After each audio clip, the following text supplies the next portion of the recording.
오늘 하나님 말씀 우리 같이 보겠습니다. 오늘 하나님 말씀은 누가복음 22장 28절로 34절입니다. 누가복음 22장 28절로 34절. 너희는 나의 모든 시험 중에 항상 나와 함께 한 자인들즉 내 아버지께서 나라를 내게 맡기신 것 같이 나도 너희에게 맡겨 너희로 내 나라에 있어 내 상에서 먹고 마시며 또 보좌에 앉아 이스라엘 12지파를 다스리게 하려 하노라. 시몬아 시몬아 보라 사단이 밀가부르 하려고 너희를 청구하였으나 그러나 내가 너를 위하여 내 믿음이 떨어지지 않기를 기도하였노니 너는 돌이킨 후에 내 형제를 굳게 하라. 저가 말하되 주여 내가 주와 함께 오게도 죽는데도 가기를 준비하였나이다.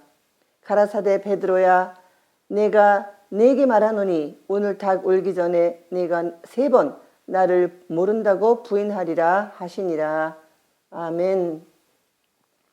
오늘 이 말씀 예수님께서 이제 이 세상을 떠나가시기 전에 베드로와 또 제자들에게 한 그러한 이야기가 되겠습니다.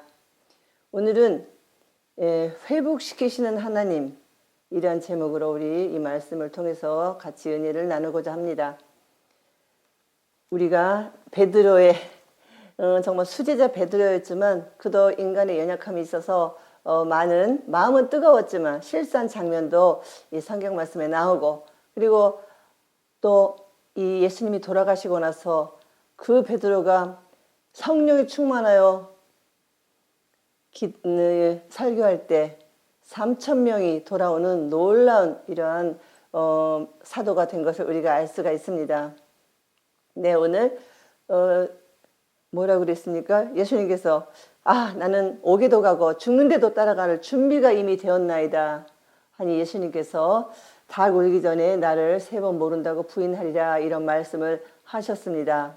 그 후에 물론 그 말씀대로 그렇게 되었지만 하나님께서는 우리가 잘 알다시피 이 베드로를 정말 크게 사용하셨습니다. 그래서 우리의 정말 반석 베드로 또 카톨릭은 특히 이 베드로가 수장이 되어서 굉장히 성인으로 취급하고 베드로를 높게 이렇게 칭송하는 그런 경향도 있지만 일단 이 베드로가 처음에는 보니까 그래서 오늘 이 말씀을 통해서 베드로도 인간인지라 3년 반 동안 예수님과 같이 먹고 마시고 말씀을 배우고 하나님인 예수님을 만지고 그렇게 가까이서 예수님을 모신 그런 사람도 이렇게 실수할 때가 있고 실패할 때가 있고 예수님을 버릴 때가 있고 뭐 저주까지 했다고 나오죠.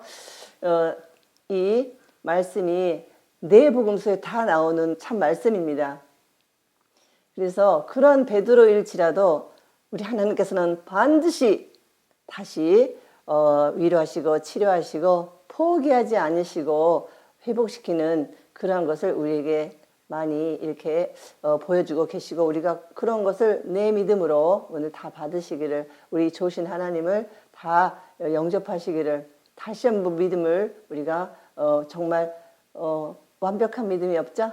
큰 믿음으로 회복되시는 시간이 되시기를 축원합니다. 베드로는 오늘 여러분이 보셨는데 31절에 시몬아 시몬아 이렇게 부르셨는데요. 그 다음에는 또 베드로야 34절은 부르셨습니다. 그래서 베드로는 처음에는요 시몬의 아들 였어요. 시몬의 아들. 그래서 이 시몬이라는 말은요 갈대라는 뜻입니다. 갈대가 이렇게 잘 식물이고 흔들리는 그러한 의미인데 예수님을 잘 믿고 예수님께 믿음으로 나아갈 때는 예수님께서 언제나 이름을 바꿔 부르셨어요. 시몬이라고 부를 때가 있고요. 베드로라고 불러주실 때가 있습니다. 그래서 이 사람이 막 믿음으로 이렇게 이야기를 하고 믿음이 좋을 때는 예수님이 언제나 베드로, 반석이라고 불러주셨습니다. 그가 멋진 예수님은 하나님의 아들이시오 그리스도라 이런 고백할 때는 베드로와 그 고백이 내가 교회를 세우겠다 이렇게 말씀도 하시고 이름이 반석으로 바뀌었습니다. 흔들리는 믿음에서 굳건한 믿음으로 이름을 바꿔주셨고 그리고 요한도 천둥의 아들 성격이 완전 천둥같이 벼락같이 잘 변하는 그러한 이 요한도 예수님께서 나중에 사랑의 사도로 이름을 바꿔주셨습니다. 야곱도 그렇죠. 야곱이 발꿈치를 잡고 나오는 자, 속이는 자, 형 에서를 속였잖아요. 장자권을 팥죽 한 그릇에 팔고. 그러한 교활한 야곱이었지만 에서를 만나기 전에 간절히 야복강 강나루에서 천사와 씨름해서 이겼을 때 하나님이 그 믿음에 감동하셔서 이 속이는 자가 이스라엘은 이름을 주셨고 이제는 내가 너를 이스라엘이라 하리라. 그래서 야곱의 이름이 이스라엘로 바뀌었습니다. 이스라엘이 하나님과 함께하는 그 이름이 되어서 야곱을 통해서 그 아들 자손 12명을 통해서 이스라엘의 12 지파가 생겨나는 이런 놀라운 복을 받았습니다. 우리도 예전에는 또 지금까지는 그러한 우리가 믿음이었을지라도 이제 날마다 우리 하나님을 감동시키시고 믿음으로 사는 저희가 되어서 하나님께서 하나님 앞에 서는 날 놀라운 믿음의 이름을 다 주실 줄 믿습니다. 그래서 이 베드로는 이렇게 사람인지라서 그렇게 예수님도 베드로를 많이 신뢰하셨을 거예요. 항상 베드로와 함께 다니시고 12제자 중에서 베드로 이름이 많이 나오죠. 우리에게 친근한데 이 사람은 얼마나 영적 자부심이 있었는지 절대 나는 예수님을 죽는 데까지 따라가겠나이다. 뭐 준비도 다 되어 있나이다. 그러셨습니다. 근데 예수님께서 뭐라고 그러셨습니까? 31절에 사단이 밀가루로 이게 체에 막 걸리면 밀 껍데기가 막 올라가잖아요. 우리가 알곡을 키에다 놓고 치면. 그렇듯이 막 사탄이 이 제자들의 마음을 베드로의 마음을 이 밀가루듯이 막 지금 흔들고 공중에 떠 있고 안정되지 못하도록 이렇게 청구를 하고 그것을 하나님이 허락하셨습니다. 그래서 우리가 청구라는 말이 이게 무슨 말인가 하는데 이게 사단이 그렇게 밀가루를 하는 것을 하나님이 허락하심에 이 사단이 그 베드로 마음을 나중에 이제 그렇게 부인하게 만들죠. 예수님을 3번이나. 하지만 예수님께서는 사단의 그러한 것도 허락되었으나 내가 너를 위하여 믿음이 떨어지지 않기를 기도하였노니 너는 돌이킨 후에 회개한 후에 그래서 예수님을 3번 부인하고 회개한 후에 내 형제를 굳게 하라. 믿음의 형제를 내가 돕고 굳게 하라. 이런 말씀을 예수님이 주셨습니다. 예수님은 우리의 모든 현재, 과거, 미래를 다 아시는 분이십니다. 그래서 우리가 하지만 예수님께 순종하고 나아갈 때 우리 예수님께서는 우리를 위해서 지금도 중보기도를 해주시며 반드시 하나님이 택한 목적을 그리고 우리의 사명을 다 이루게 도와주시고 그리고 우리와 함께 하시고 날마다 위로와 치유를 주시는 것입니다. 내가 주와 함께 죽기도 준비되어 있나. 그렇지만 예수님께서는 이제 부인한다고 말씀하셨습니다. 이 사람이 굉장히 그러니까 영적인 자부심이 있고 영적인 그 자긍심이 있고 그래서 딴 사람은 딴 제자는 몰라도 나는 이렇게 예수님만 따라가겠습니다. 다른 사람은 버릴지라도 나는 절대 버리지 않겠습니다. 그러면서 죽기까지 간다고 했으니 이게 얼마나 큰 믿음입니까? 나는 절대로 그런 일이 없습니다. 사단이 아무리 나에게 들어와도 나는 절대 예수님을 버리지 않겠습니다. 우리도 이런 마음을 많이 먹죠. 절대 예수님 버리지 않겠습니다. 절대 예수님만 믿겠습니다. 절대 순종하겠습니다. 이러한 우리가 생각을 많이 할지라도 항상 우리는 주님 앞에서 깨어진 마음으로 또 겸손한 마음으로 그 다음에 고린도 전서 12장에 나오는 것처럼 너희가 선 줄 알지 말고 넘어질 줄 조심하라 하는 것처럼 항상 그런 우리가 겸손한 마음으로 믿음 생활을 하는 것이 굉장히 중요합니다. 이 베드로처럼 이렇게 예수님과 동행해서 기적을 체험한 사람은 아마 없을 거예요. 매일이 기적의 연속이었겠죠. 오병이의 기적도 있었을 것이고 뭐 죽은 자를 살리는 것도 있으실 것이고 뭐 각색 모든 기적을 우리 예수님께서 행하셨는데 그 성경책에 다 기록하지 못할 정도라고 예수님이 행하신 기적은 그렇게 성경 말씀에 나와 있죠. 그걸 매일 이 베드로는 목격했습니다.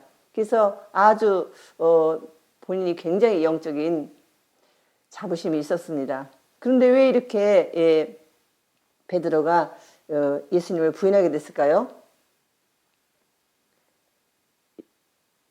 믿음이 없어서 그런 것이겠죠. 예수님에 대한 사랑도 있고 그리고 뭐 본인이 예수님 믿고 잘 되겠다는 그런 마음도 별로 없었을 것 같아요. 하지만 오늘 말씀을 보니까 그러나 32절 내가 너를 위하여 믿음이 떨어지지 않기를 기도하였노니 우리 예수님께서 우리도 한 사람 한 사람 택한 백성은 믿음이 떨어지지 않도록 하나님을 버리지 않도록 기도를 하고 계시는 것입니다. 그래서 그 베드로의 문제는요, 믿음이었습니다. 믿음이 떨어지지 않기를 예수님께서 기도하셨기 때문에 부인했을지라도 그가 돌아오고 그리고 예수님의 참제자가 되어서 다른 제자들도 굳게 할 뿐더러 하나님 일에 정말 열심을 다하고 순교하는 그런 베드로가 된 줄 믿습니다. 그죠? 오늘 예수님의 말씀은 3번 나를 모른다고 부인하리라.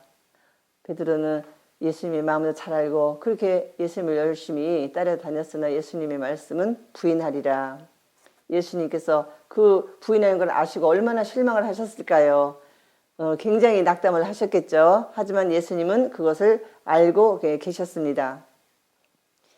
그래서 이 베드로는 62절을 보시면 이렇게 말씀이 나와 있습니다. 정말 예수님 말씀대로 이가 3번 부인을 했습니다. 그 하녀의 조그만 여자의 같은 그 무리 그리고 너와 같은 무리라고 얘기를 했을 때 부인하여 가로되 그가 너와 함께 있었느니라 그 사람을 내가 잘 아노라 그 당이라 했을 때 베드로가 쭉 부인을 하면서 61절부터 그때 예수님이 그 뜰에서 이 부인하는 베드로를 보시며 눈이 마주쳤는데 그때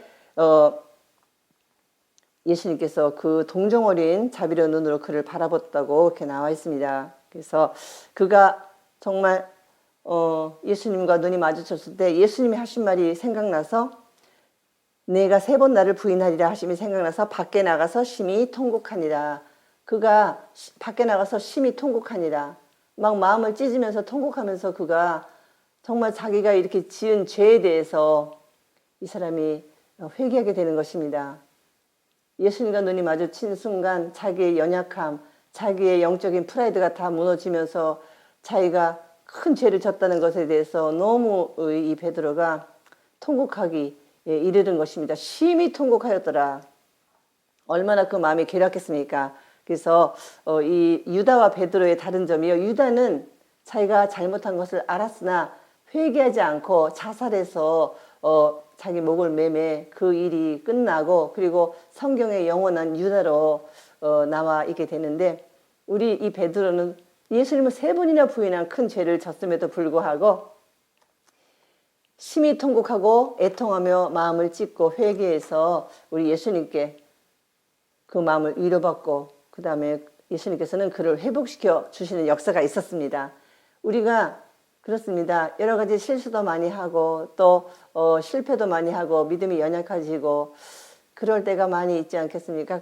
베드로 사도도 그런데 우리야 더 그 믿음이 연약해질 때가 많고 그렇죠. 그럴 때 어떻습니까?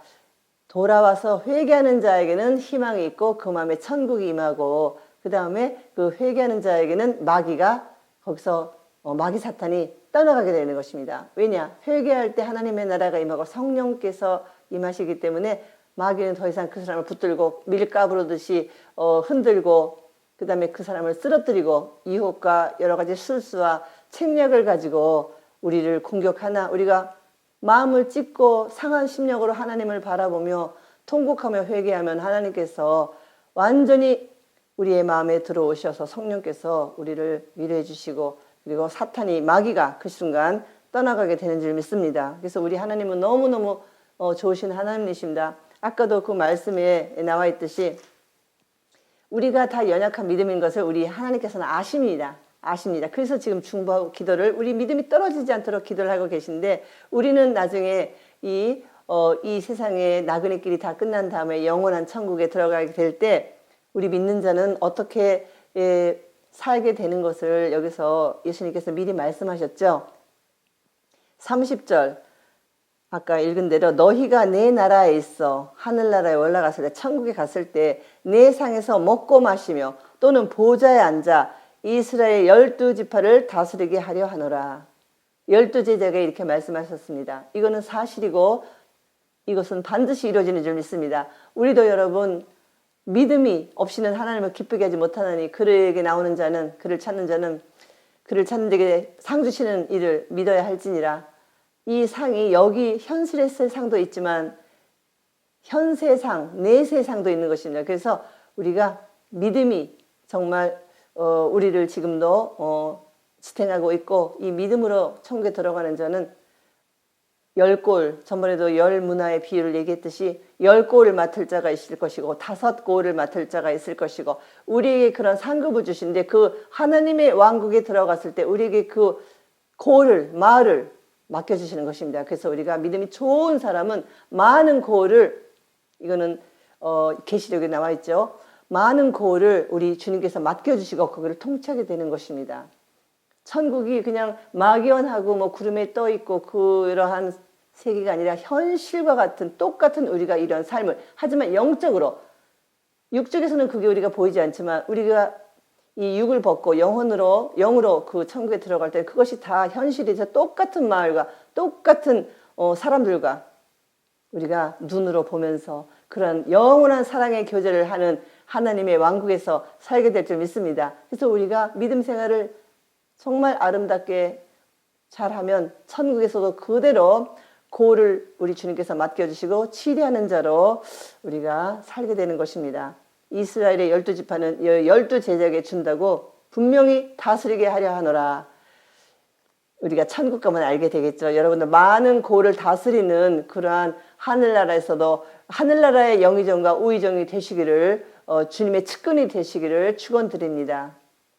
성경에 나오는 모든 말씀은 다 이루어지고 하나도 변함이 없고 우리 하나님은 인간이 아니시니 시건치 아니하시고 그 말씀이 다 이루어지는 줄 믿습니다. 그래서 애통하는 자는 우리에게 하나님께서 이런 것도 맡겨주시고 우리를 위해서 기도해 주시는데 회개하고 애통하는 자는 우리 하나님께서 회복시켜 주십니다. 성령님이 그 순간 임하게 되는 것입니다. 그래서 그 마음에 천국이 이루어지는 것입니다. 마귀는 떠나가게 되죠. 그래서 이 성령님의 이 헬라어가 파라크레토스인데 이 파라크레토스라는 그 말의 어원이요 위로자라는 말에서 위로하다는 말에서 나온 것입니다. 그래서 성령님의 역사가 많이 있지만 성령님의 그 이름 헬라어 이름이 위로자, 뭐 상담자, 뭐 이러한 여러 말씀이 우리 성령님께서 하시는 일이 많이 있지만 우리 마음을 애통한 마음을 위로해 주시고 나의 슬픈 마음을 감싸 주시고 우리에게 소망을 주시고 불안을 그리고 희망으로 바꿔주시고 평안으로 바꿔주시는 이게 다 성령님의 역사심이신 줄 믿습니다.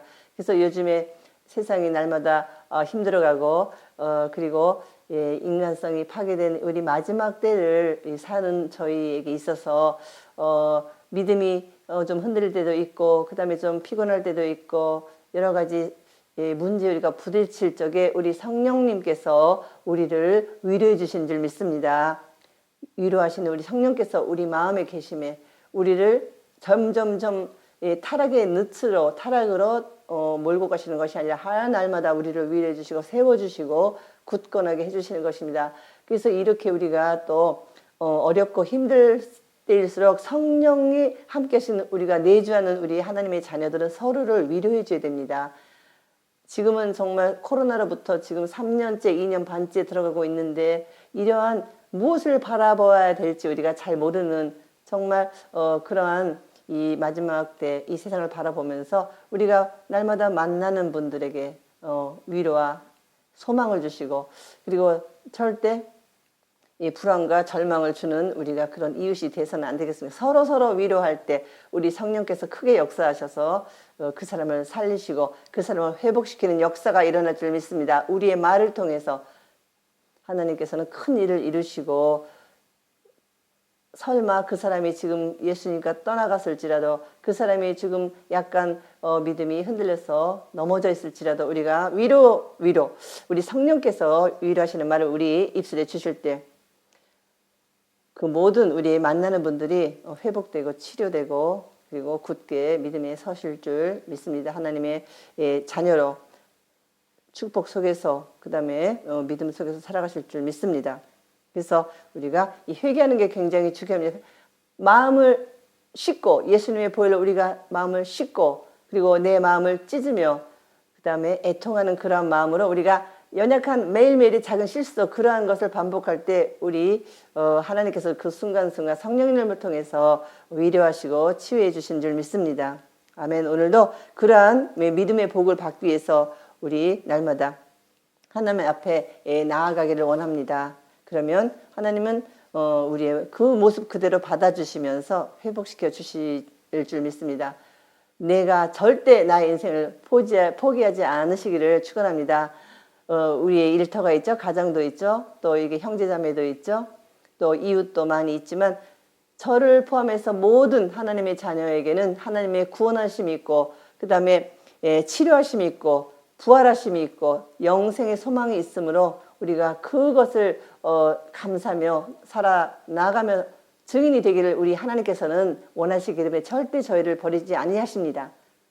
절대 우리를 버리지 아니하시고 우리를 회복시켜 주시는 그 좋으신 하나님 오늘도 감사하면서 우리가 나아가기를 원합니다. 그래서 여러분 절대 포기하지 않은 하나님 나를 오늘도 붙드시고 나를 위해서 기도해 준 우리 예수님 베드로를 회복시켜 주셔서 그 큰 사도로 수제자로 삼아서 그 큰 일을 행하게 한 그 초대교회를 설립하고 그를 통해서 만방에 복음이 전파되게 된 그러한 베드로를 회복시켰습니다. 내가 어떠한 제자였는가 내가 어떠한 예수님과 삶을 살았는가 그를 예수님이 그와 눈이 마주치는 순간에 자아가 회복되고 믿음이 회복되었던 것입니다. 그래서 우리도 뭘 회복시켜 주실까요? 내가 누구인가 내가 지금 어디에 서 있는가 내가 뭘 해야 되는가 그런 내 자아와 내 뿌리와 내 믿음을 우리 주님께서는 회복시켜 주십니다.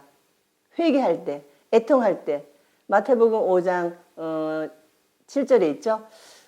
애통하는 자는 위로를 받을 것이며 진짜 우리 위로해 주시기 때문에 그리고 사탄이 그 시간에 떠나가게 되는 것입니다. 두 번째는 뭐를 우리에게 회복시켜 주실까요? 성령의 내주함과 성령의 충만함을 회복시켜 주십니다. 이것을 우리가 정말 감사하면서 아까 마태복음 5장 4절이네요. 애통하는 자는 복이 있나니 그가 위로를 받을 것이며 그렇습니다. 그래서 우리 내가 누구인가 나의 정체성과 나의 믿음과 나의 뿌리를 회복시켜주는 나에 대한 확실한 그 정체성을 회복시켜주는 그러한 것이 회복될 줄 믿습니다. 성령의 충만함이 회복될 줄 믿습니다. 설마 우리가 믿음의 위기가 있을지라도 내가 실수하고 넘어지고 예수님을 실망시켜드리고 그러한 우리의 연약함이 있을지라도 우리 하나님께서는 베드로를 회복시킨 것처럼 우리도 오늘 회복시켜 주실 줄 믿습니다.